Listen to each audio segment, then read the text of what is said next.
Welcome to Watch Me Go Broke. This channel went through several inclinations before I finally settled on the lovable channel that you see today. Here's a look at a few things that did not work. I felt like this was a little out there, although I did have a cool mustache. This one, it's too many legal things going on for this to work. And this was my personal favorite, although it did not test well with audiences. Now don't send me any angry letters or emails. I didn't actually use a baby to kick a field goal, okay? And I know what you're thinking right now. Hurry up and get to the watch. And I couldn't agree with you more. I am so excited to bring today's release to you. It's the Islander Yellow Dial from LongIslandWatch.com. Let's awkwardly bend over a table and take a look. All right, guys, first things first on my wrist today is a watch of my own assembly. I just kind of cobbled this one together with an old dial I got a couple years ago. It is, Yachtmaster inspired, but I figured it's colorful dial day here on Watch Me Go Broke, so I figured, why not? This journey started when I was trying to find the elusive SKX A35. They're just so hard to find, and I have been unsuccessful to this point.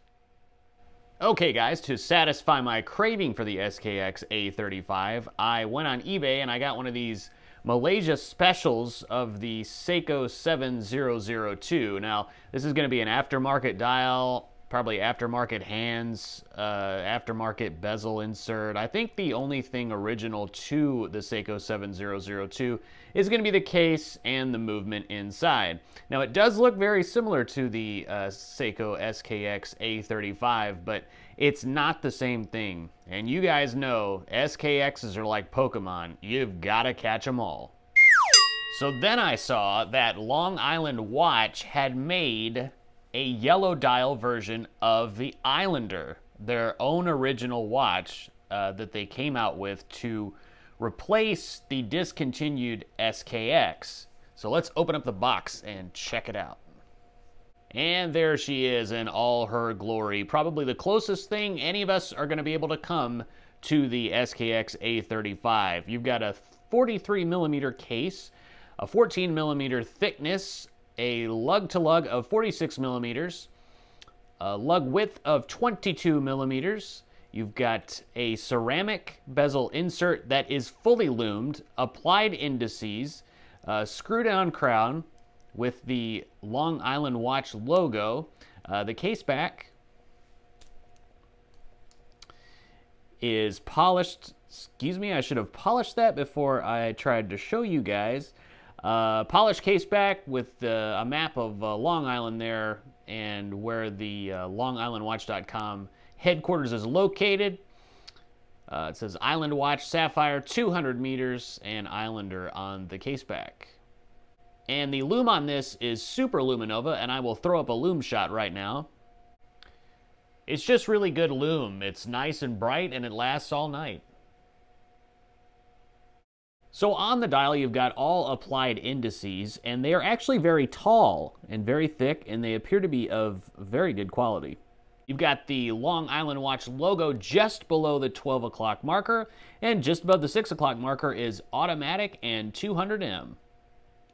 Now this watch runs on an unbranded Seiko NH36 movement. It's the same as the NH35, but you have the day of the week complication. It does hack and it does hand wind. Now, the bracelet on the watch is very, very close to the strap code SKX 007 bracelet. In fact, the measurements are just about the same, and I measured. The only difference that I noticed is there are different screw pins. They're slightly different. They're slightly smaller, so you're going to need to use a pretty small screwdriver in order to size this for yourself. But really, the quality of this bracelet is great, and the clasp is identical to the one on the strap code SKX 007. The clasp also has 3 micro adjustments so you can get the perfect size. The watch also features a logoed crown featuring the Long Island Watch logo. You've got a 120 click unidirectional bezel. It's similar to the SKX. It's not exactly the same, but I will tell you where the big difference is between this bezel and the SKX bezel. There is zero backplate, zero. As soon as you set it to where you want, it's not moving anywhere. So that is a welcomed upgrade. So this watch is pretty much everything we wanted in an SKX. A sapphire crystal, hacking and hand-winding movement, drilled lug holes. It's just got everything that we would ever want in an SKX. Now the dial color is quite an unusual yellow color, and I'm going to compare it to the Seiko 7002 aftermarket dial. So you can see there is quite a bit of color difference. The yellow color, I can best describe it as Simpsons yellow, and I don't mean any disrespect in that regard. I love this color yellow. When I was younger, I had a Homer Simpson doll, and it really reminds me of this dial color. And the unique thing about this dial is in different light, it looks completely different. Like in this light, you know, you have more of a metallic-y style look to it. But you take it outside, it looks completely different. In low-level lighting, the dial just gives off this different sort of hue, and it's like having a different watch on your wrist in every environment you go into. It's very interesting. And the dial definitely does pop. You're going to be able to see this a mile away, and I love colored dials. I think they're awesome. And here it is next to my SKX 011, the SKX that doesn't get a lot of love, although I don't know why. I love this watch. I did mod it. I changed the bezel insert to have orange markings on it to help match the dial, because that gold, I don't know what Seiko was thinking. That's probably why it doesn't get a lot of love. One thing that I think Long Island Watch did really well was the hands. Their black coated hands, I like the fact that they didn't go with silver. I think it matches the bezel insert wonderfully. It matches the logo on the dial, the chapter indices, everything matches. So that is definitely an upgrade over Seiko, who really mismatches hands most of the time. Another difference versus the SKX and this Islander is everything lines up. The chapter ring aligns with the 12 o'clock marker and the bezel insert, and with the bezel not having any play, you just get such an accurate alignment every time.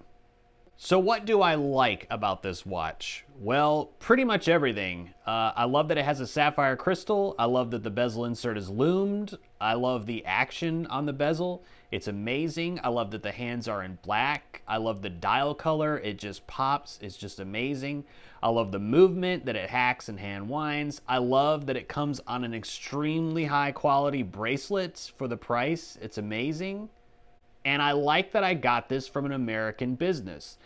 We all buy our watches from overseas, Joma's Shop, AliExpress, eBay, out of China, and that's fine, and they make great quality products. But whenever you can support a local business in America, I think that's just a great thing. And plus, the customer service at longislandwatch.com really is second to nobody. So what do I not like about this watch? Well, there's nothing that I don't like. I couldn't have designed this better. I couldn't have asked for anything more. It's really the SKX that we all hoped and dreamed would come out of Seiko, but then they really dropped the ball. And I should really explain that this is just a short-term review. I've only had this watch a couple of days. I've worn it for a couple of days.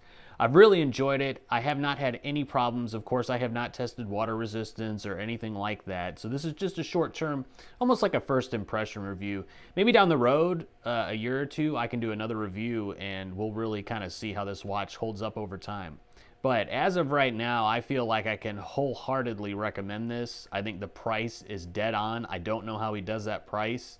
If you're going to build this yourself, you're going to pay more. I don't know how he does it. I don't know how he's making money. I don't care. I just feel like he's done a great job, and the price is right where it needs to be. And there it is on my 7 1/4 inch wrist. It's really comfortable, wears identical to the SKX, just the SKX we've always wanted. And here's something you probably won't see on any other channel yet, but this is a Bell Hamel rubber strap on the new Islander, and I think it just works wonderfully.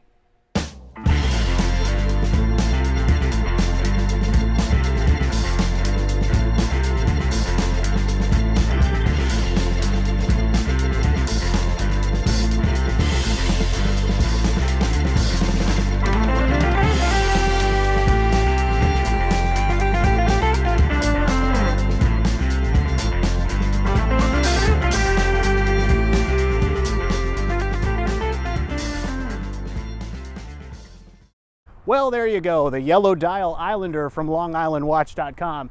It really seems to pick up where Seiko dropped the ball and then let it roll into a ditch, and then some animals got a hold of it, and then they deflated it, and then things just got out of control from there.